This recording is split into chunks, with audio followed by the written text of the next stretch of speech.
Bonjour, bonsoir mesdames et messieurs, bienvenue à une autre édition de Parlons Culture, Parlons Peu. Commencez par vous abonner à notre chaîne YouTube Zenou Production ou Zenou Men et aussi à notre page Facebook Zenou Production. Si vous êtes déjà abonné, partagez au maximum afin que beaucoup puissent aussi profiter de ces connaissances ancestrales. Ou même partager juste pour nous encourager. Donc, choisissez ce qui peut vous motiver. Même si vous n'aimez pas forcément votre culture, partagez ceci afin que d'autres puissent bénéficier. Donc, ce n'est pas parce que nous n'aimons pas que les autres n'aiment pas. Aujourd'hui, nous allons parler de l'appartenance à un peuple là. Lorsque je parle de peuple là, je peux parler du peuple Fessap, du peuple Ngante, du peuple Njoun, du peuple Fa, du peuple Hom. En fait, tous ces peuples que pour identifier, on augmente généralement le bas devant pour dire les gens d'eux. Je vous ai déjà parlé dans une vidéo de ce que c'est que les Bamileke. Et là, quand je vous parle du peuple là, c'est pour éviter d'utiliser le nom qui nous a été attribué sans notre consentement. Donc, maintenant, comment est-ce qu'on peut faire pour appartenir à l'un des peuples-là? On peut appartenir au peuple-là par naissance. Donc, si maman et papa sont de ce village-là, je prends d'abord du côté de papa. Naturellement, nous appartenons au côté de papa. Donc, lorsque papa est déjà d'un village, par naissance, nous appartenons aussi au village de papa. Concernant le village de maman, oui, nous avons des appartenances, nous avons certaines prérogatives dans ce village-là, mais pas exactement comme le village de papa. Dans le village de maman, nous y appartenons et notre appartenance est représentée dans nos langues et dans notre culture comme petit-fils de ces villages-là, alors que du côté de papa, c'est comme fils de ce village-là. Dans ma langue, la langue que je maîtrise le plus, on parle de Menla pour dire fils du village ou fils du Lala, ou Ngunla pour dire la fille du Lala. Et lorsque nous sommes maintenant du côté du maman, on parle de Mekat qui est représentatif de petits-fils par exemple.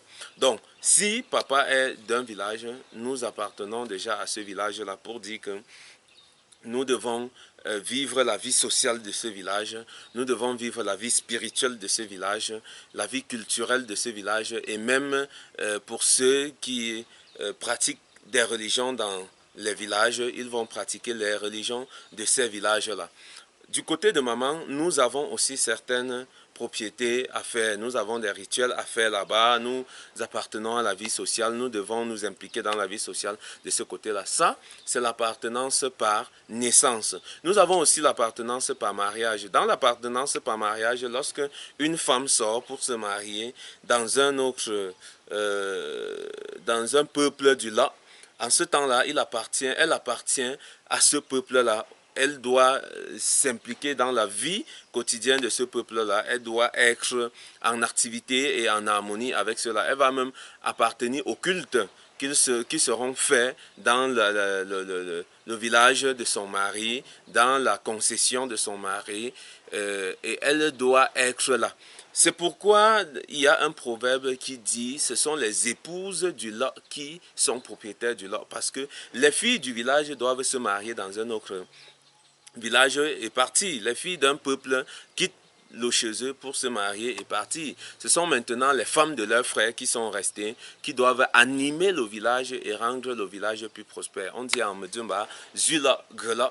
Ça, c'est l'appartenance par mariage. Nous avons aussi l'appartenance par vouloir, par désir. Je peux désirer de venir dans un village, je m'installe là-bas. Et puis, avec le temps maintenant, le village m'accepte, le village me donne des prérogatives. Cependant, s'il faudrait que j'appartienne complètement à ce village-là et que je puisse faire des rituels spirituels au lieu de retourner chez mes parents pour le faire. Et s'il faut que je vienne ici, alors je vais faire ce qu'on appelle une transposition de Mbwa. Dans les transpositions, bon, quand je parle de Mbwa, ici là, je parle de réserve, d'autres vont dire sanctuaire, d'autres vont dire lieu sacré, d'autres vont dire, mais je parle de réserve.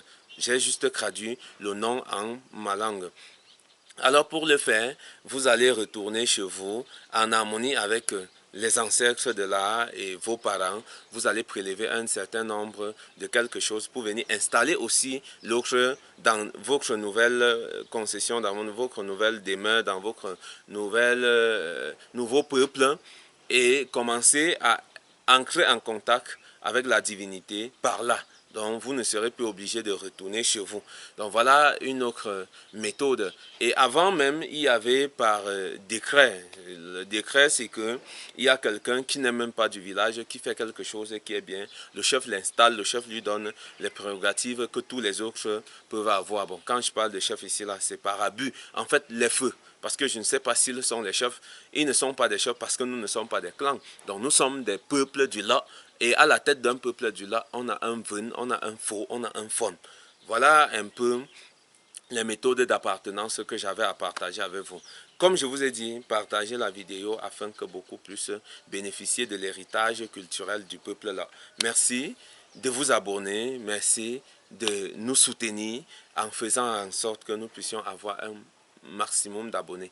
Soyez tranquilles et ayez la paix de nos ancêtres et de la divinité ici.